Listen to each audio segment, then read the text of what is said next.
Eu queria convidar todos vocês para pensarmos um pouquinho na palavra de Deus, no livro de Provérbios, o capítulo de número 3. Provérbios, o capítulo de número 3. E eu queria, de maneira muito singela, pensar com vocês a respeito daquilo que já foi dito aqui. Toda vez que um ano começa, a gente começa cheio de propósitos, cheio de metas, não é, reverendo? Foi o que ouvimos no sermão do último domingo.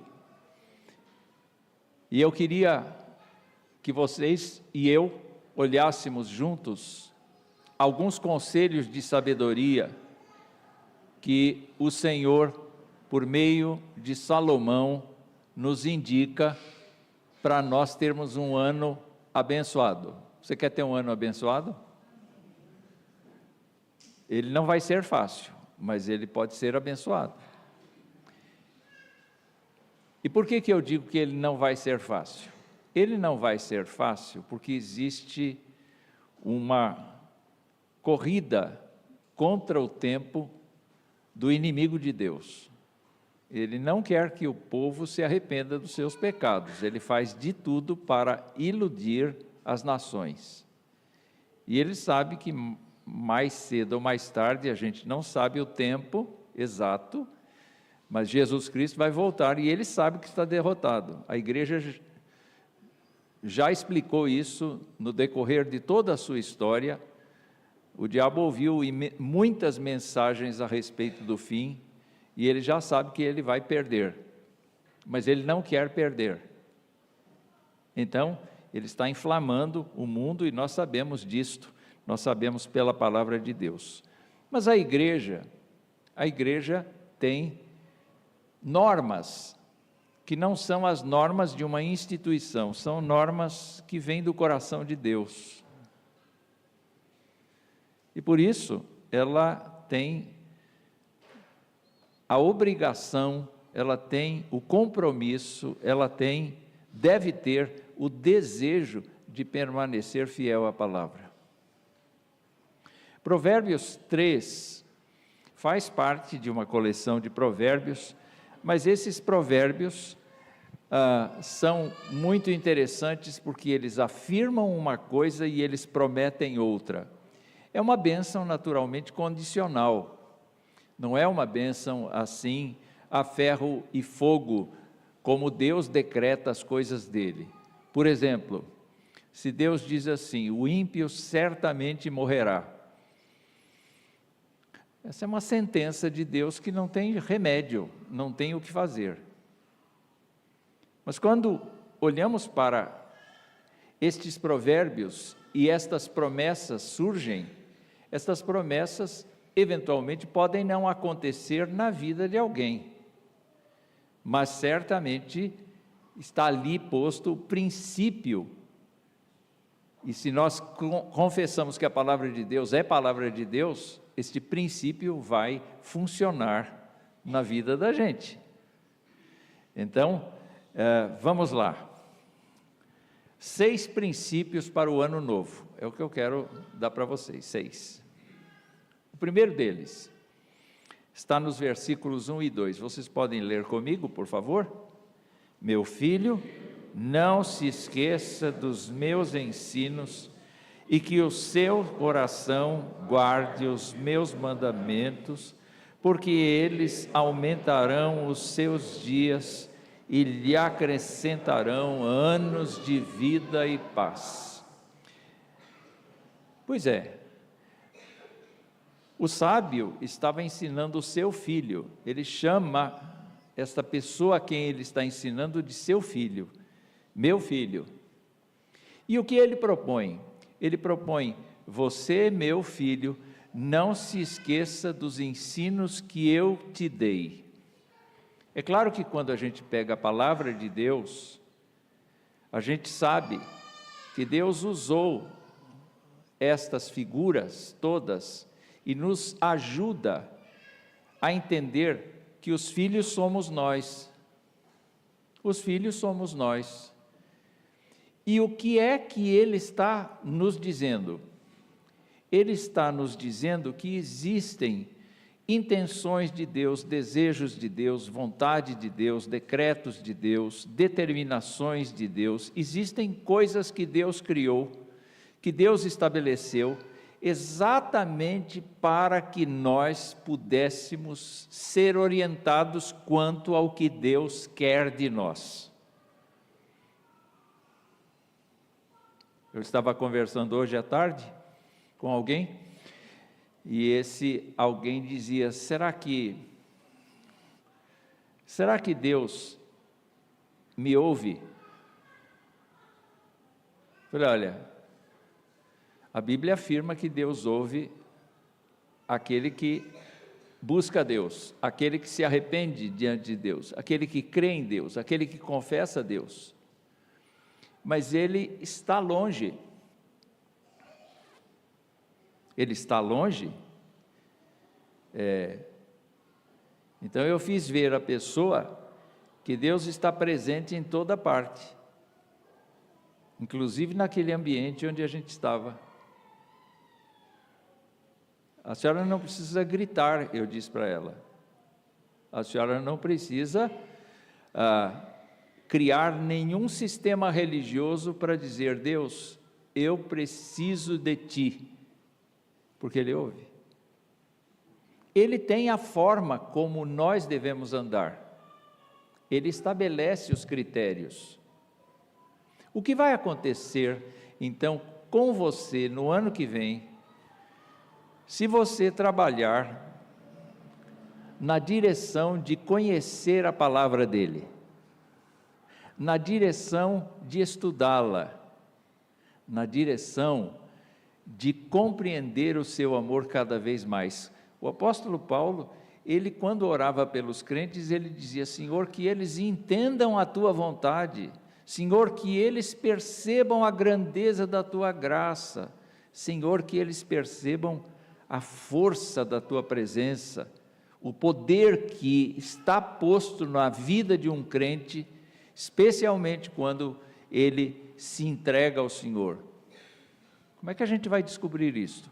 Se a gente seguir os ensinos do nosso Pai, do nosso Senhor, do nosso Salvador. É assim.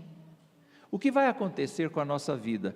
Talvez nós tenhamos mais inimigos do que amigos, porque vivendo nos princípios da palavra de Deus, a gente não mentirá, a gente não roubará, a gente não cometerá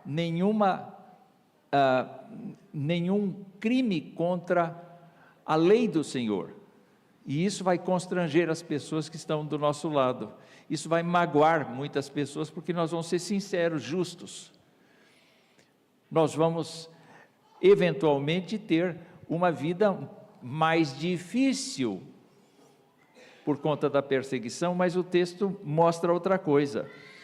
O texto diz que nós teremos vida e paz. Não sei por quanto tempo, mas nós estaremos livres para adorar a Deus e viver calmos, e viver sob a graça de Deus. Vocês lembram o que Davi disse, quando ele falou do pastoreio de Deus? Ainda que eu ande pelo vale da sombra da morte, não temerei mal nenhum, porque Tu estás comigo. E é o Senhor quem dá paz, é o Senhor quem prolonga a vida, é o Senhor quem sustenta a caminhada, é o Senhor que dirige os passos.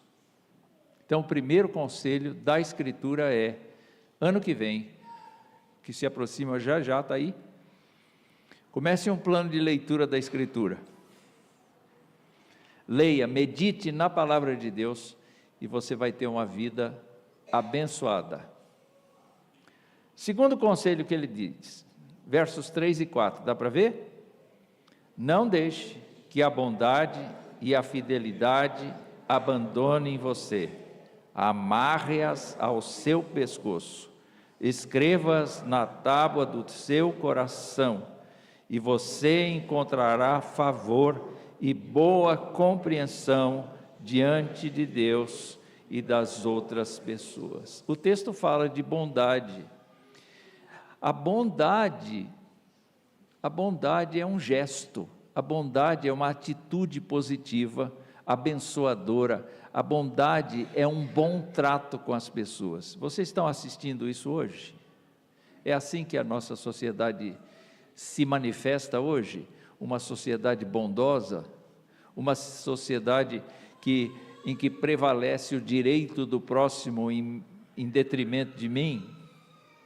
Não, é uma sociedade egoísta, é uma sociedade egocêntrica.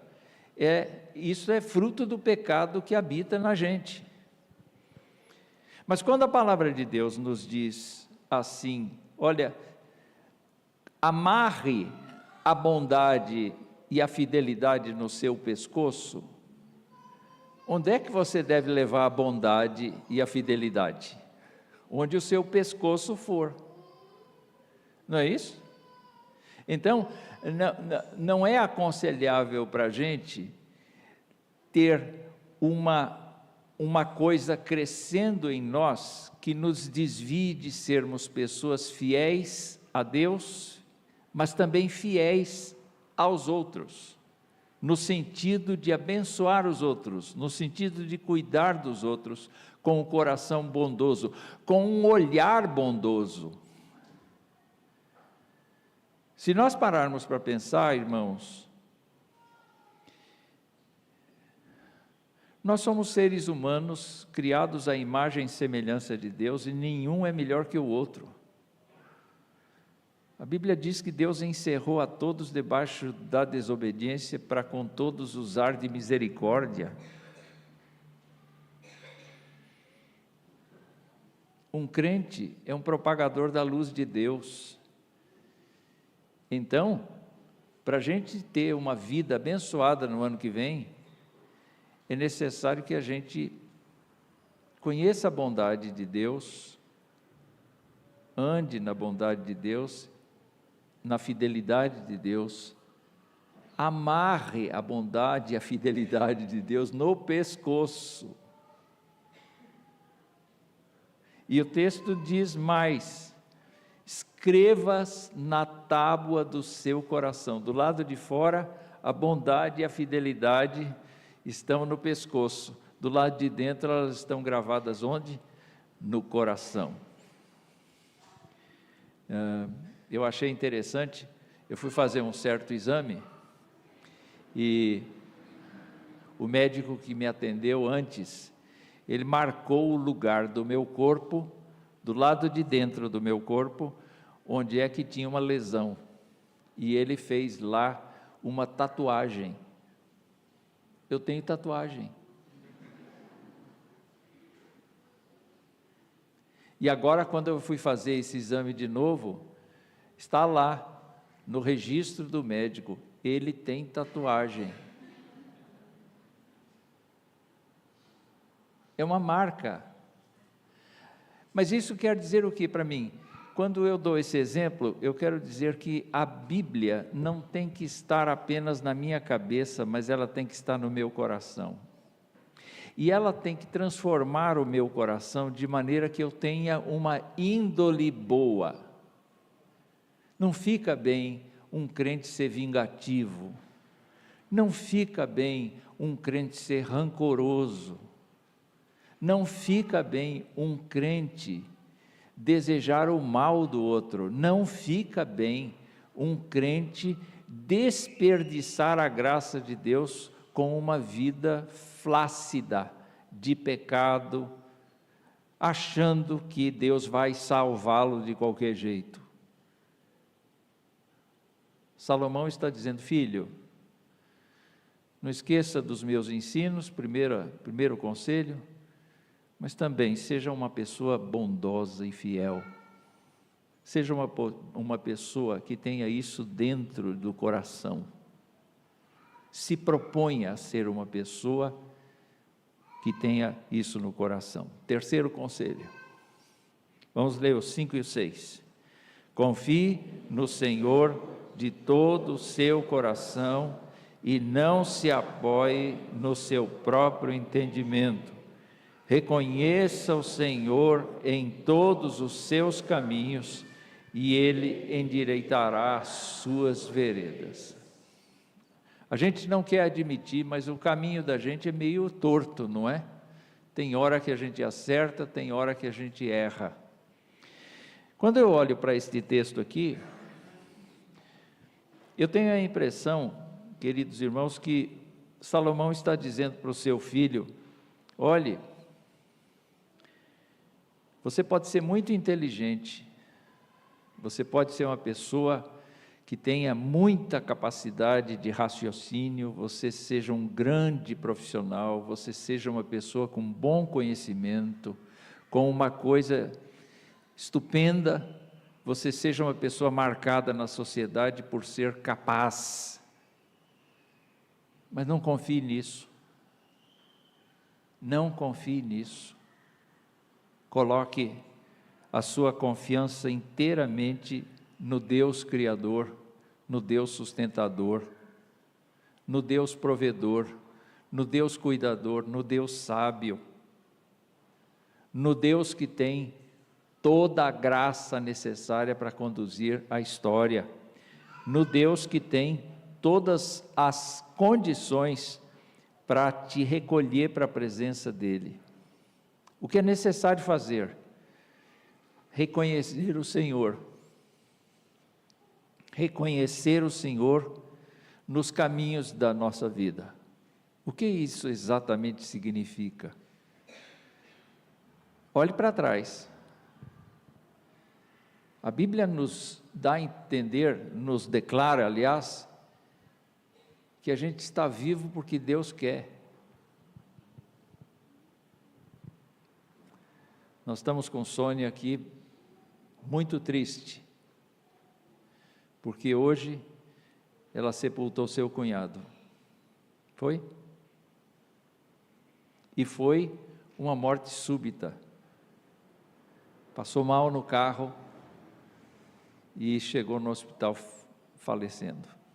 Falecido já.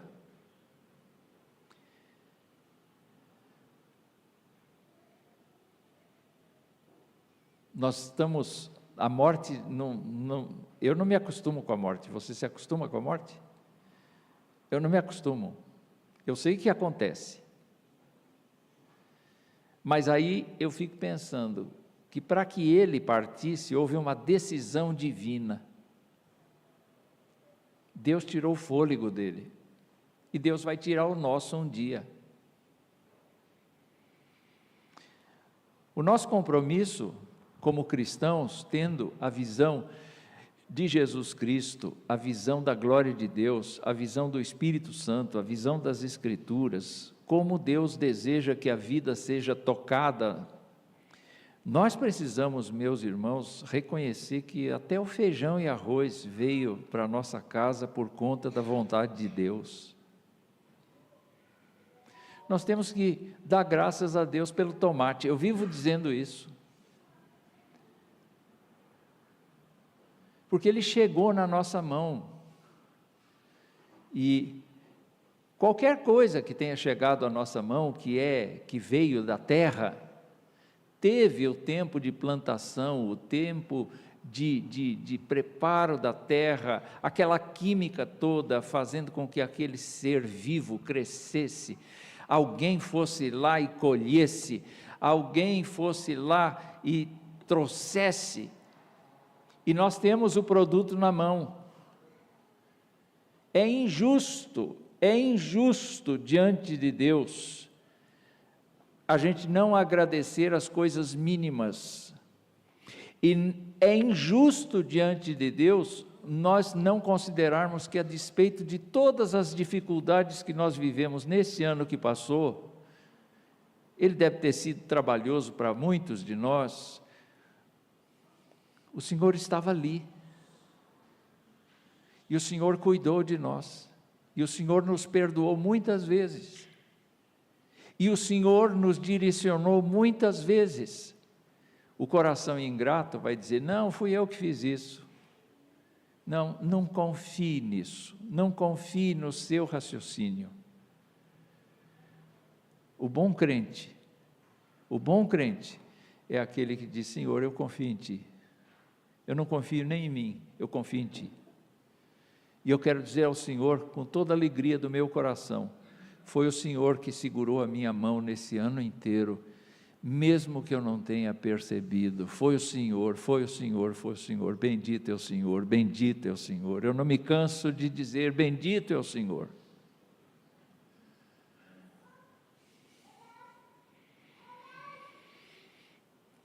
Acho que agora é o quarto, não é? Vamos ao quarto. Versículos 7 e 8. Que diz: não seja sábio aos seus próprios olhos, teme o Senhor e afaste-se do mal, e isto será como um remédio para o seu corpo e refrigério para os seus. Eu entendo este versículo aqui, estes dois versículos, como o temor do Senhor é o princípio da sabedoria. Se você é uma pessoa que teme o Senhor, no sentido de respeitar, no sentido de acolher, no sentido de realmente obedecê-lo, honrá-lo com a sua vida, no cotidiano da sua vida, o que vai acontecer é que você, a despeito de ter inteligência, não vai se atribuir glória, não vai haver egocentrismo, não vai haver esse posicionamento de eu sou mais eu. Quanta gente soberba na terra, meus irmãos. O apóstolo Paulo diz que no fim dos tempos as pessoas seriam soberbas, as pessoas não honrariam os seus pais, as suas mães, as pessoas seriam debochadas. Está acontecendo. Nós estamos vivendo num século onde tudo isso está muito claro. E se você quiser, neste ano, ser uma pessoa extremamente abençoada pelo Senhor, vamos ver os 4. Não esqueça dos ensinos da palavra do Senhor, o ensino da igreja, o ensino dos pais crentes. Tenha uma vida com princípios. Segunda coisa, não deixe de lado a bondade e a fidelidade, viva a vida com gentileza, com cuidado. O terceiro, você confie em Deus e não em si mesmo, você permita que o Senhor endireite os seus caminhos. A quarta coisa é, o temor do Senhor é o princípio da sabedoria.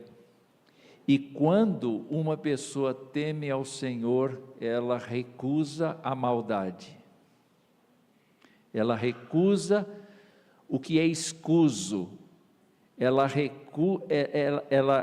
recusa o que é errado, e ela tem paz de espírito, ela tem consciência limpa, ela tem uma postura que lhe dá saúde física.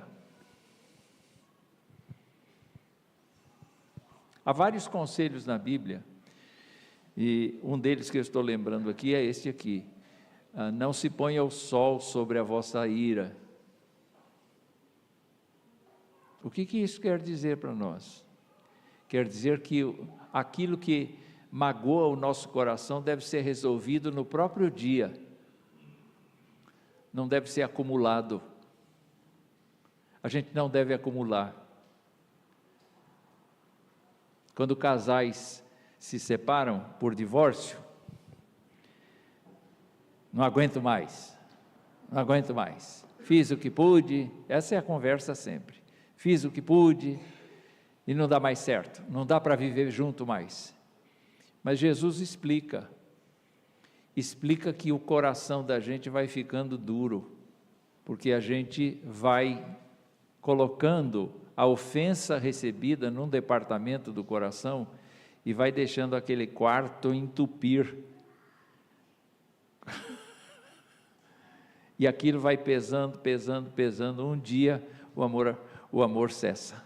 não existe mais espírito de sacrifício, não há mais interesse de ajudar, não há mais interesse de ter comunhão. Tudo se perde, o coração endureceu. Onde é que está o erro? Está em não sermos preocupados com o afastarmos-nos do mal. Então, esse conselho é muito bom para nós. Ano que vem, não deixe a ira se acumular no seu coração. Não deixe a mentira ficar no seu coração. Não deixe a desonestidade entrar no seu coração. Não permita que a maldade que vem das trevas invada o seu coração.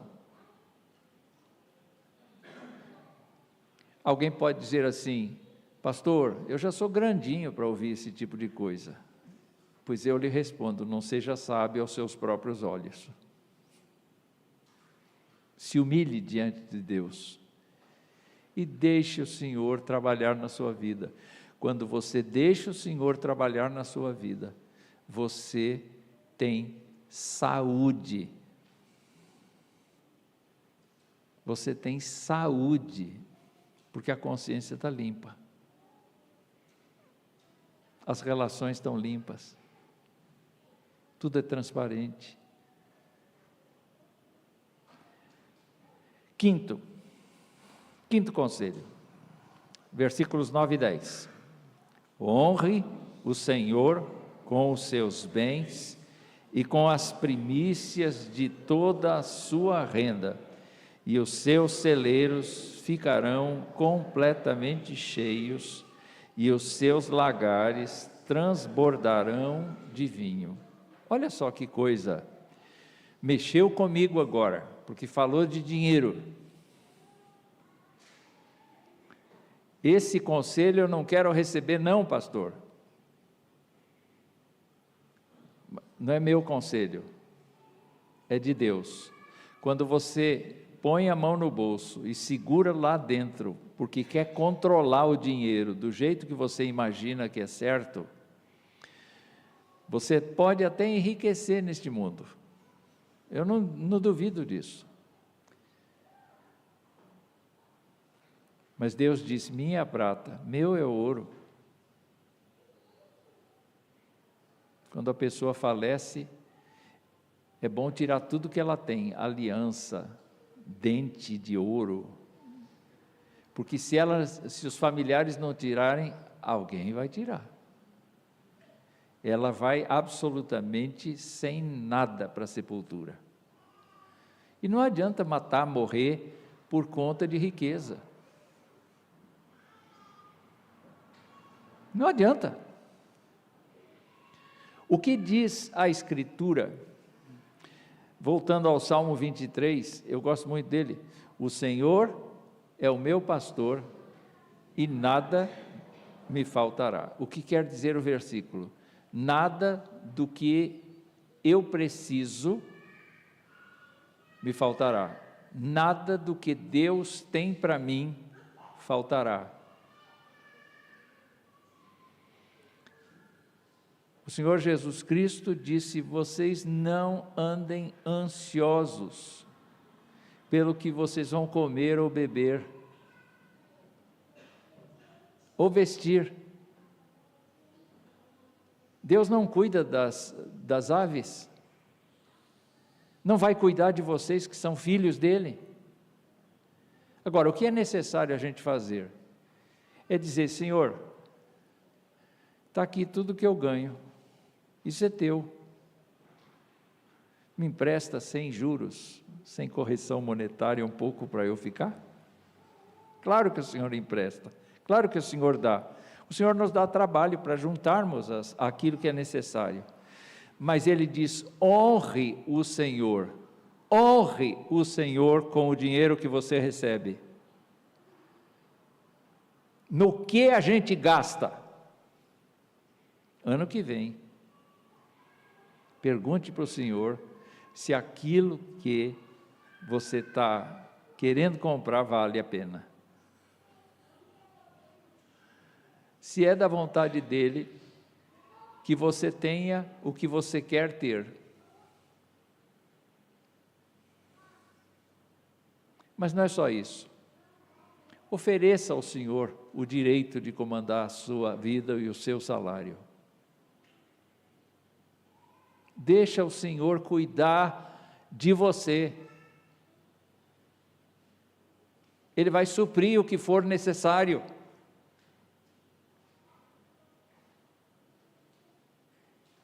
Eu sei disso. Houve uma ocasião que eu tinha gasolina no carro, mas não tinha dinheiro para comprar leite. A igreja punha gasolina no carro. E eu tinha que comprar o leite do salário que a igreja me pagava. Eu fui para Itu pregar no aniversário, e a praxe é eles darem uma oferta para a gente, não é? Depois do culto eles vêm e dão uma ofertazinha para pagar o combustível, porque afinal de contas a gente foi pregar lá a convite deles. Eles fazem isso, não fizeram. Eu vim embora assim, chutando a embreagem, né? Eu vou lá, eu gasto dinheiro do bolso, gasto gasolina e nada. Vim assim, mas esqueci. Passou um tempo, chegou o dia que eu tinha gasolina no carro e não tinha dinheiro para comprar leite. Falei, Deus, eu sou dizimista. A vida inteira eu fui dizimista. E eu não tenho dinheiro para comprar leite para as crianças. E fui visitar crente. Saí para visitar aqui na cidade, né? Graças a Deus, eu não passei nada disso para os irmãos de fé. Eu fiquei mais sereno, mais calmo. Eu cheguei em casa, naquele dia, o carteiro tinha jogado as cartas que a gente recebia e caíram em cima da renda portuguesa. Vocês conhecem essa planta? A renda portuguesa da Esther. Está viva ainda? Não, morreu. Eu peguei as cartas e tinha uma carta da igreja de Itu. Abri a carta e estava escrito assim, desculpa, você veio aqui e a gente não te deu a oferta. Aí eu entrei em casa envergonhado, porque se eu tivesse recebido a oferta naquele outro dia, neste dia eu não teria dinheiro para comprar leite. Mas Deus me deu o dinheiro para comprar o leite no dia que eu precisava. E eu acho que a experiência de vocês é a mesma, não é? Não é a mesma? Deus supre, mas é preciso honrar. Sexta coisa.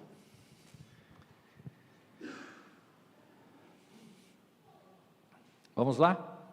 Meu filho, não rejeites a disciplina do Senhor, nem se aborreça com a sua repreensão, porque o Senhor repreende a quem ama, assim como um pai repreende o filho a quem quer. Pode ser que você erre no ano que vem, e se errar, Deus vai chamar a sua atenção. Não fique desanimado com isso não. Deus ama você, por isso que Ele disciplina. É por isso que Ele disciplina. Um pai zeloso cuida dos seus filhos, não cuida? Quando os seus filhos andam por caminho errado, o pai sofre, o pai quer orientar, o pai quer dirigir, o pai é a mãe. Não é verdade isso? Ele quer ajudar o filho a se pôr de pé outra vez, a ganhar confiança outra vez. É por isso que ele é zeloso. Ah, Deus está me castigando, Deus está me ferindo, Deus está sendo duro comigo. Talvez seja porque é necessário ele fazer assim. Então, se no ano que vem o Senhor for uma pessoa que chegue a você e te coloque sob um cuidado intenso, para não falar uma surra, uma sova, não é? Volte para Ele rapidinho.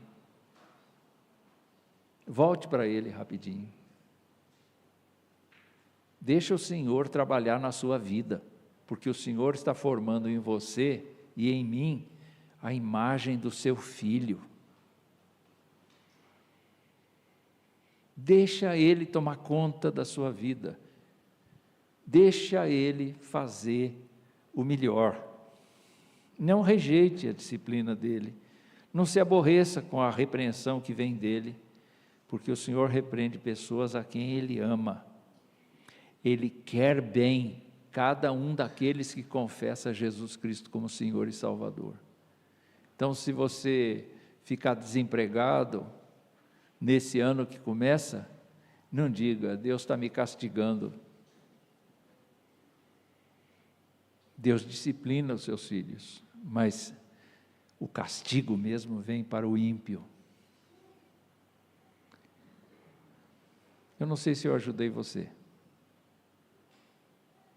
mas eu queria recordar rapidamente os seis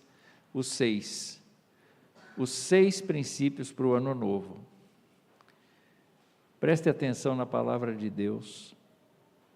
Viva uma vida com princípios da palavra de Deus. Segunda coisa, não esqueça de ser uma pessoa bondosa e fiel, especialmente a Deus e ao próximo.